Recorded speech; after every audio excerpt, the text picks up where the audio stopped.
Watu wengi wanasema Nifa Jovin kwamba biashara zake nyuma kuna mtu.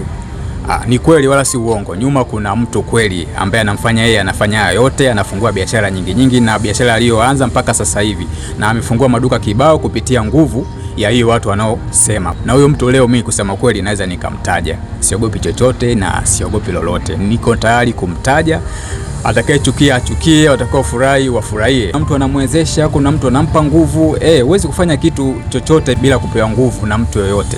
Lazima uwe na power nyuma na lazima uwe na nguvu nyuma ili mradi mambo yako yaende. Huyo mtu anamtegemea sana kwa vitu vingi. Huyo mtu wa Nifa Jovin anamtegemea kwa vitu vingi sana, kafanya vingi, alivyoanza hustling mpaka sasa hivi alipofikia na maduka mengi, kafungua duka la mwisho hapa Kigamboni hapa.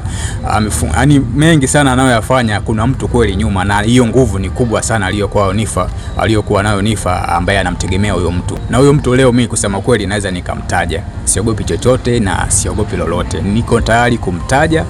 Atakayechukia achukie, watakao furahi wafurahie. Huyo mtu si mwingine. Huyo mtu anayefanya Nifa afanye haya yote, afanye jeuri ya kufungua biashara, afanye jeuri ya kufungua brand yake mpya hii ya perfume. Yaani kusema kweli huyo mtu ni mtu ambaye anamtegemea sana usiku na mchana, asubuhi kwa jioni. Yaani kila siku zinazoenda kwa Mungu, kila mwaka lazima amtegemee huyo mtu mradi mambo yake yaende.